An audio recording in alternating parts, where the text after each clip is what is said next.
네, 정부가 계속된 대책에도 꿈쩍하지 않는 주택 시장을 보다 활성화하기 위해서 고강도 후속 조치를 발표했습니다. 부동산이 움직여야 경제가 살아난다는 전제가 깔려 있는데 당장 추석 이후에 집값 변화에 관심이 쏠리고 있습니다. 이경태 기자입니다. 정부가 지역에 따라 최장 40년에 달하는 아파트 재건축 연한을 30년으로 줄이고 대규모 주택 공급은 억제하기로 했습니다. 2000년대 중반 부동산 과열기에 도입된 정책들이 가뜩이나 힘든 내수와 부동산 거래를 더 옥죄고 있다는 이유에서입니다. 재건축 연한을 축소하는 것은 물론 재건축 연한이 차면 구조상 안전 문제가 아니더라도 재건축을 할 수 있게 됩니다.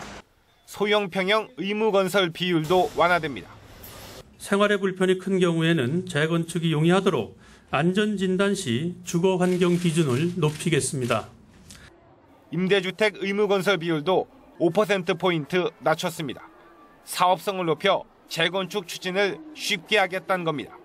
청약 제도도 개편됩니다. 수도권 청약통장 가입자의 1순위 인정기간을 1년으로 줄였고 종전 1, 2순위가 1순위로 통합됐습니다.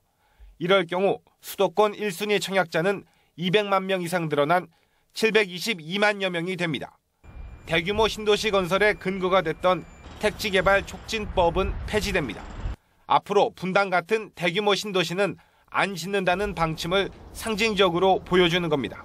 정부는 또 지자체의 과도한 기부 체납 요구가 재개발 재건축 사업에 걸림돌이 된다고 보고 연내 한층 완화된 방안을 내놓을 예정입니다.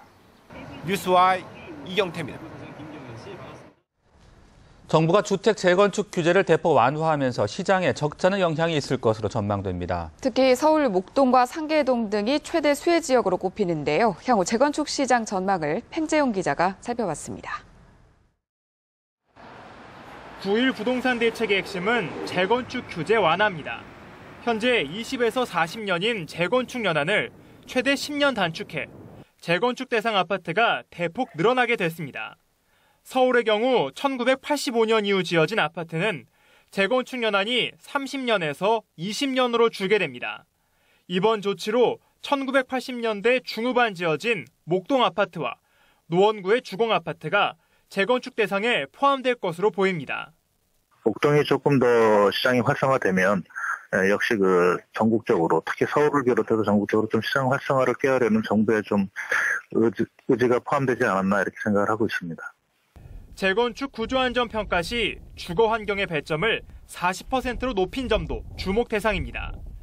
생활하는데 불편하면 재건축을 허용하겠다는 건데 주차시설 부족에 배관 노후화로 녹물이 나오는 아파트들의 혜택이 예상됩니다. 바뀌는 청약 제도도 눈여겨볼 필요가 있습니다. 내년 2월 새 제도가 시행되면 1, 2순위가 통합돼 당장 수도권 1순위 청약자가 700만 명을 넘습니다. 1순위 문턱을 낮춰 청약 열기를 높이겠다는 겁니다.